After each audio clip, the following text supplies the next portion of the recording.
नतीजे जो है अब सामने आ रहे हैं, तो किसको जीत मिलती हुई किन किन सीटों पे है। 51 सीटों पर देखिए परिणाम जो है वो घोषित हो चुके हैं और स्पष्ट तौर पर जनादेश जो है वो इंडिया गठबंधन के साथ जाता हुआ दिखाई दे रहा है। 36 सीट पर इंडिया की जीत होती हुई देखिए दिख रही है, 15 सीट पर एनडीए की जीत होती हुई दिखाई दे रही है। यहां पर 19 सीट पर इंडिया गठबंधन, 10 पर एनडीए आ गया। तो ऐसे में स्पष्ट तौर पर जनादेश अगर किसी के साथ है वो है इंडिया गठबंधन, और यहां पर किसी को अगर हार का सामना करना पड़ेगा तो वो है एनडीए गठबंधन जिसको हार का सामना करना पड़ेगा। यानी कि झारखंड की जनता ने इंडिया गठबंधन को इस बार अपना जनादेश लगभग दे चुकी है और जो स्पष्ट आंकड़े हैं, स्पष्ट तौर पर जो नतीजे हैं, औपचारिक ऐलान होना बस बाकी रह गया है, लेकिन नतीजे धीरे धीरे करके सीटों पर घोषित होते जा रहे हैं। विभाग बिल्कुल लक्ष्मी, तो एक तरीके से ये मानकर चला जाए कि जो एग्जिट्स नजर आ रहे थे वो धराशायी हो गए, वो खत्म हो गए।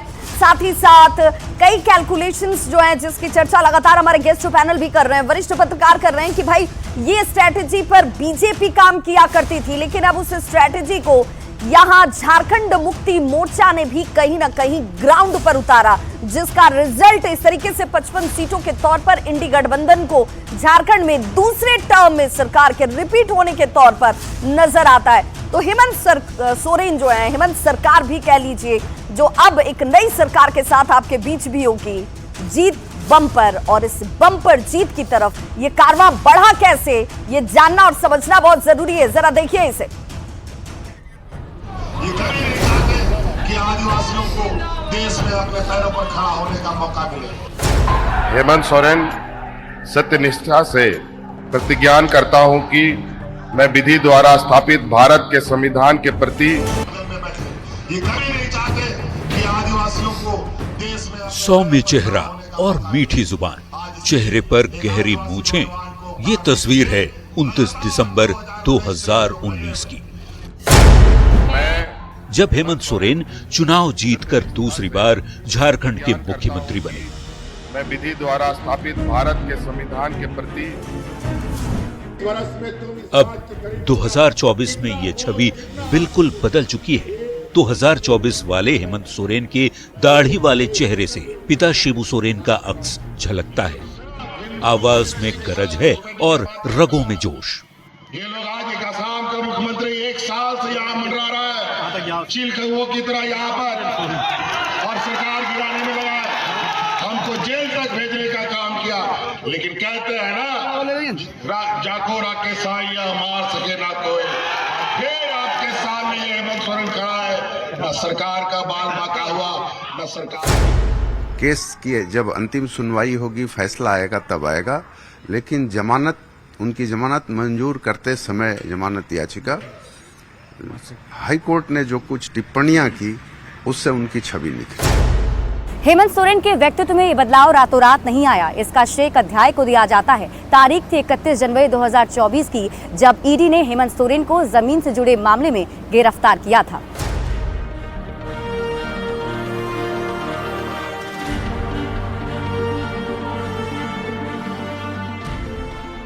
हेमंत की गिरफ्तारी से झारखंड की सियासत में उथल पुथल मच गई। बीजेपी सरकार गिराने का दबाव बनाने लगी, पर जेएमएम ने सत्ता की कमान चंपाई सोरेन को सौंप दी। हेमंत सोरेन ने इस्तीफा दिया और चंपाई झारखंड के मुख्यमंत्री बन गए। मैं चंपाई सोरेन ईश्वर की शपथ लेता हूं कि मैं विधि द्वारा स्थापित भारत के संविधान के प्रति सच्ची श्रद्धा और निष्ठा रखूंगा। करीब 5 महीने तक हेमंत सोरेन जेल में बंद रहे। इस दौरान चंपाई सोरेन मुख्यमंत्री की कुर्सी संभाल रहे थे। कल्पना सोरेन जेएमएम की विरासत संभाल रही थी। 5 महीने बाद जब हेमंत जेल से बाहर निकले तो चेहरे पर दाढ़ी के साथ ही आत्मविश्वास भी भरा हुआ था। जेल के बाहर समर्थकों का महाजुटान हो गया था। समर्थकों की भीड़ में घिरे हेमंत सोरेन ने जब बोलना शुरू किया तो उनके तेवर बदले हुए थे। आज इस संकल्प के साथ भगवान के सपनों को पूरा करना है। आवाज में एक नई दहाड़ थी। जेल जाना हेमंत सोरेन के लिए एक टर्निंग पॉइंट साबित हुआ। 5 साल का कार्यकाल मिक्स रहा, मतलब जो उम्मीद थी कि जेएमएम पहली बार अपने नेतृत्व में सरकार बना रहा है, इसके पहले भी बनी थी, शिबू सोरेन के नेतृत्व में वो सरकार चली नहीं। इसके बाद हेमंत सोरेन, आपको याद होगा कि अर्जुन मुंडा के नेतृत्व में उनका डिप्टी रहते हुए ये सरकार इन लोगों ने चलाया और बाद में 14-15 महीने की इनकी सरकार रही थी 2013-14 में। उस समय अच्छे कार्य हुए थे और मेरे ख्याल से 2019 में जो रिजल्ट आया चुनाव में उसका वो परिणाम भी था और उम्मीद थी कि कुछ अलग होगा, लेकिन वो कुछ अलग नहीं हुआ। कुछ अलग इन द सेंस कि आप जनता को बोलेंगे कि मैंने पुरानी पेंशन योजना लागू कर दी, 200 यूनिट तक बिजली फ्री कर दिया, तो ये दिया वो दिया अलग चीज। विकास का मतलब होता है कि यहाँ के एजुकेशन सिनेरियो में डेवलपमेंट हो, यहाँ हेल्थ सेक्टर में डेवलपमेंट हो, तो वो दोनों नहीं हुआ।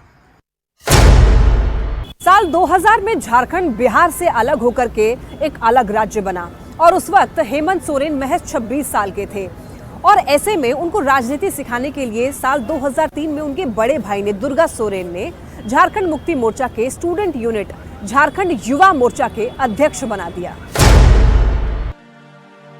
2005 में हेमंत सोरेन ने सबसे पहला चुनाव लड़ा, पर स्टीफन मरांडी के हाथों शिकस्त झेलनी पड़ी।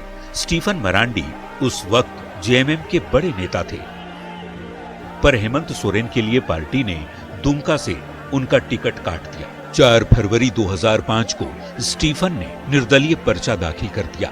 इससे दुमका की लड़ाई त्रिकोणीय हो गई। नतीजा आया और निर्दलीय के रूप में स्टीफन मरांडी चुनाव जीत गए।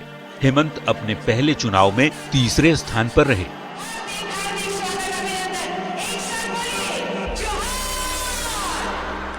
वक्त के साथ कहानी आगे बढ़ी। 24 जून 2009 को हेमंत राज्यसभा सांसद चुने गए। 2009 में ही हुए झारखंड विधानसभा के चुनाव को हेमंत ने अपने पिता के साथ मिलकर लड़ा।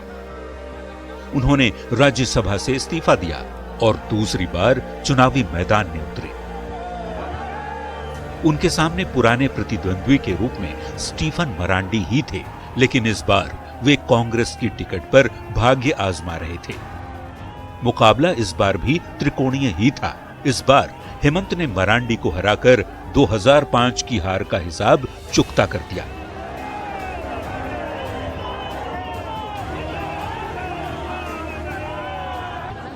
पिता शिबू सोरेन 30 दिसंबर 2009 को झारखंड के मुख्यमंत्री बने। सब ठीक चल रहा था। केंद्र में यूपीए की सरकार थी। अप्रैल 2010 में विपक्ष में बैठी बीजेपी सरकार के खिलाफ अविश्वास प्रस्ताव लाई। जेएमएम ने यूपीए के समर्थन में वोट किया। इससे बीजेपी परेशान हो गई। उसने जेएमएम के इस कदम को विश्वासघात की तरह देखा। तब हेमंत सोरेन ने पॉलिटिकल मैच्योरिटी दिखाते हुए बीजेपी से कहा कि मैं अपनी पिता की गलती के लिए माफी मांगता हूं। वो इस्तीफा देने के लिए तैयार हैं। बीजेपी नहीं मानी और सरकार गिर गई। राष्ट्रपति शासन के बाद बीजेपी जेएमएम ने फिर सरकार बनाई। अर्जुन मुंडा मुख्यमंत्री और हेमंत सोरेन ने 11 सितंबर 2010 को डिप्टी सीएम पद की शपथ ली। हालांकि ये सरकार ज्यादा दिन तक नहीं चली और गठबंधन में डोमिसाइल नीति में मतभेद के चलते 8 जनवरी 2013 को सरकार गिर गई। 2013 में हेमंत सोरेन ने पहली बार मुख्यमंत्री पद की शपथ ली।